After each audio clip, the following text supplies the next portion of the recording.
Oh yeah. Hi, we are Wizards of Cause. I'm Sol, co-producer and designer. I'm Karsten, programmer. I'm Sharon, co-producer and programmer. I'm Rajiv, programmer. I'm Umang, programmer, and this is Cosmo, our friend. Our advisors are Brenda and Heather. So, we are working with Anki and its creation Cosmo. Cosmo is an artificial intelligence robot with a unique personality. Cosmo can recognize you and interact with you through various games and interactions. He can also express his feelings through more than 500 animations that are built in. It's soon to be 1,000 by this year. So basically, he's like a playable, fun, cute, mischievous robot buddy. To talk about our project a little more, our goal is to explore and develop interactive experiences using Cosmo. And we want those experiences to be fun and engaging so that people can be connected with Cosmo in personal ways. And based on the needs of our clients, we focused on experiences that don't require elaborate, expensive external hardwares, but we will be using small props to build our final experience. These are core values of our project, innovation. So there are finite mechanical capabilities of Cosmo, like lifting his hands up and down and just going through places through wheels. So we are trying to find innovative ways to frame those capabilities in fun and engaging context. So in order to achieve that, we've been implementing rapid prototyping up to this point. And gameplay in this context, its timings and flow, we want everything in the experience to feel smooth and natural. So this is our approach. As mentioned, rapid prototyping, we have 4 programmers, and they have built 16 prototypes up to this point, as we said in the quarter.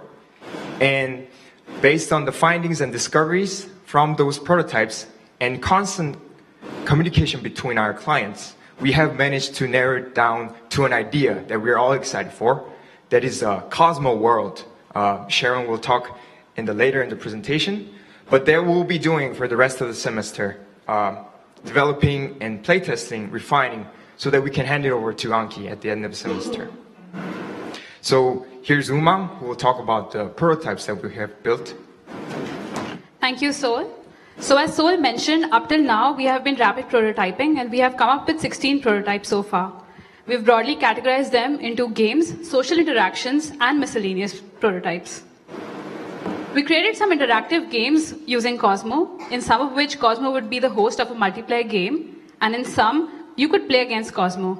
For example, in Red Light, Green Light here, Cosmo is the judge, and it's a 2-player game wherein both the players are competing against each other. They have to move to the cube on their side and tap the cube faster than the other player does. And Cosmo is detecting their motion. If he sees you moving, you have to go back to the start line. In Hangman, you play against Cosmo with you deciding the word and Cosmo guessing it. We used custom markers that are printed on flashcards for this prototype, and that they denote alphabets and blank spaces. Within social interactions, some of the prototypes included integrating Cosmo with social media platforms and online tools, and some were day-to-day social interactions that you can have with Cosmo. For example, in Planner, we integrated Cosmo with Google Calendar, Fitbit, and Open Weather. Cosmo studies your activities on these online tools and reacts in a funny and teasing way. In High Five, Cosmo is able to detect when you hold up your fingers, and he gets excited. He waits for you to high five him. He gets happy if you do and really upset if you don't. Some of our miscellaneous prototypes include Exercise Buddy and Cosmap. In Exercise Buddy, you act as Cosmo's personal trainer, and he's a tantrum-throwing boy. You force him to exercise, and you can ask him to go faster or slower. And eventually he gets tired, gives up, and goes to sleep. Cosmap was one in which we use Cosmo as an educational tool to teach kids sequential programming. You can draw a path and add events on the path. And finally, when you hit play, you can watch Cosmo follow that same path and do the actions that are specified by the event. These were just some of the prototypes that we've done so far, and you can see the videos of each of them on our project blog. So our team followed the approach of rapid prototyping, and the significance behind that can be summed up in exploring technologies, understanding the capabilities and limitations of interactions with Cosmo, and finding interconnections between our prototypes so that we can use them to create large experiences. With each prototype that we built, we created a chart that listed down the technologies that we used, such as computer vision, speech recognition, using custom markers and social media platform integration, as well as the applications of that prototype. So exploring all the possible avenues of interaction has helped us in figuring out what works well and what doesn't. And now we have a solid framework and foundation that we can use to create large experiences by combining and expanding upon the existing prototypes. Thank you, and now I hand it over to Karsten to talk about the learnings. Thank you, Uma. In rapid prototyping stage, we have learned many lessons.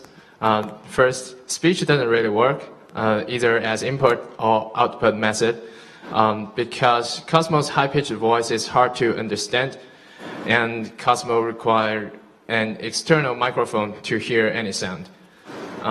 Instead of speech, Cosmo can communicate with player very effectively with its visual detection, facial expression, animation, and the LED display on face.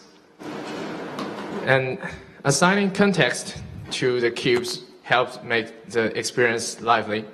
For example, the cubes can be used as quiz buzzer, so hitting the cube hard and fast makes sense here.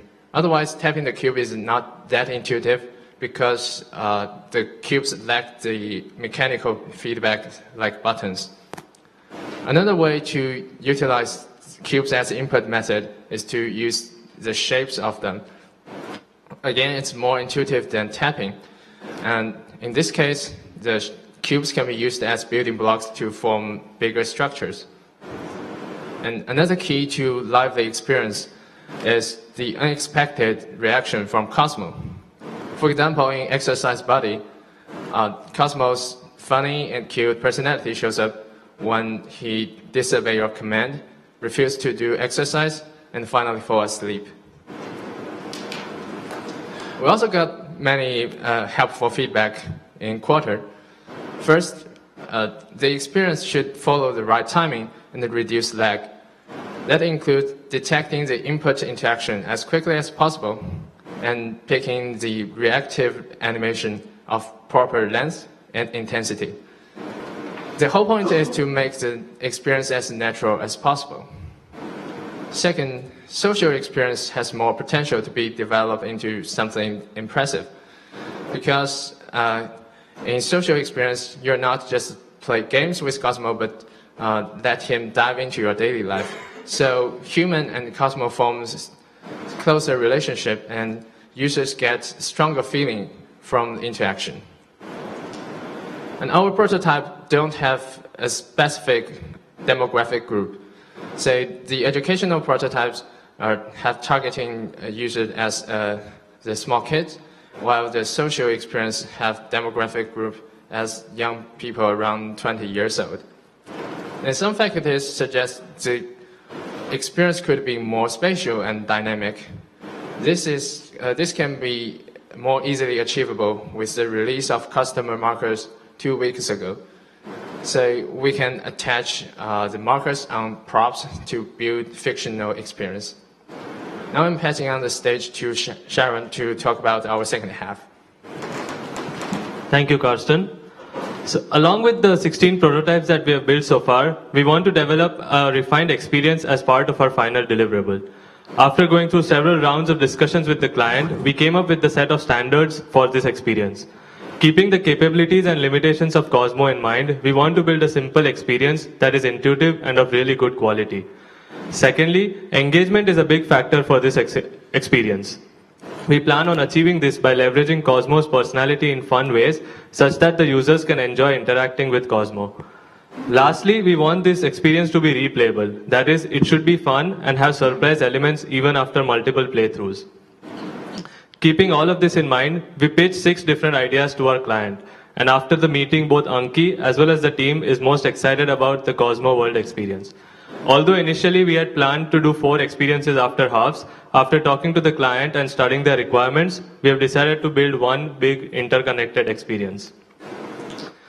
So Cosmo World. Cosmo World is set up in a miniature city to give you more context, imagine a 4 feet cross 4 feet rug on which you can place props like buildings, rides, people, etc. All having custom markers on them such that Cosmo can interact with them. The relationship between Cosmo and the user would be of like a pet and a master, and the user can drive Cosmo around as a taxi driver for him to earn money, and he can then spend the money on fun activities around the city like merry-go-rounds, arcade, and ice cream parlors. Also, while you are driving him around, he would behave much like how a pet would behave. For example, if he sees an ice cream parlor on the side of the road, he would start drifting towards that instead of following the master's commands. We feel that this would add depth to Cosmo's characters in a really fun way. Cosmo World was designed keeping in mind the successful prototypes that we have built so far. For example, Cosmo Coaster was a prototype in which you can move Cosmo around like how he would behave in a roller coaster, and the moment you put him down, he would act dizzy depending on how fast or slow you moved him around. We feel that this could be integrated really well with our merry-go-round ride that we plan to have in our Cosmo World. Secondly, Instagram integration would be a really good way for Cosmo to capture fun memories along the way. And lastly, Cosmo Aquarium showed us how fun it could be to watch Cosmo interact in familiar environments. We plan on expanding the Cosmo Aquarium prototype to build our Cosmo World experience. We feel that this experience has the potential to bring out Cosmo's personality in really fun and engaging ways. I pass on the stage to Rajiv now to talk about scheduling. Thank you, Sharon. As we had mentioned before, we have made 16 prototypes, and at this point, we have evaluated and are well aware of the capabilities and limitations of Cosmo. Since our final deliverable would consist of multiple components, we would be approaching this from two fronts, design and implementation. We would be making multiple paper prototypes to test each of these designs and iteratively refine them as we get the technical aspects done in parallel. Playtesting would play a very important role throughout this entire process. So we will be conducting weekly playtests to help refine our experience so that by soft opening, we have one complete experience that we could package and deliver to Anki that they could integrate within their app. Throughout this semester, we've had plenty of useful resources that have been of great help to us. The ETC cosplay team has laid a very strong foundation that we are building upon. Professor David Turetsky from Carnegie Mellon main campus has done a lot of useful research with Cosmo on the robotics front. Anki's internal development team and the Cosmo SDK forums have been of great help to us because we were able to explore interactions that haven't already been done before either by Anki or by the community. So, to summarize, we are the Wizards of Cos, and over the last 10 weeks, we've been working on 16 prototypes to explore interactive experiences using Cosmo. We plan to create a fun, engaging, and a replayable experience for our final deliverable. Thank you, and we are now open to questions.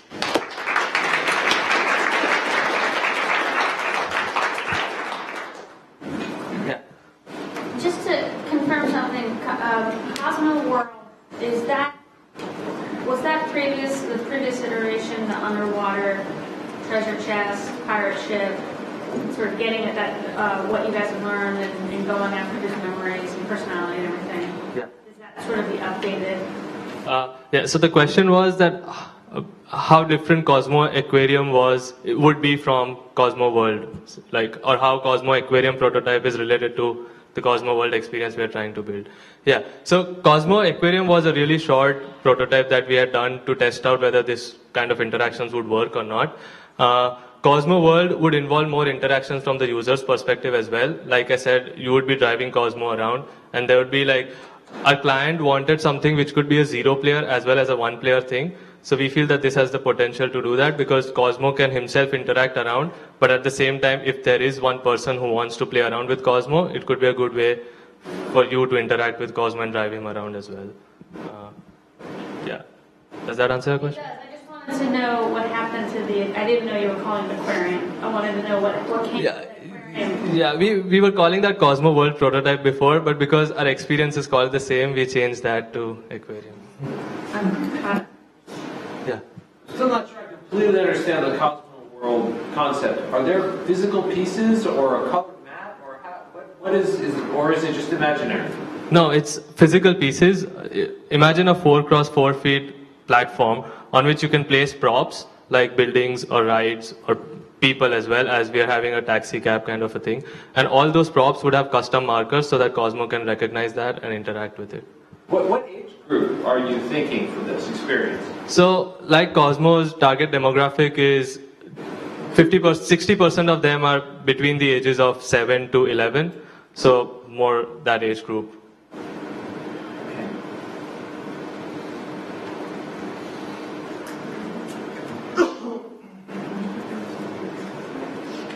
Any more questions? All right. Thank you.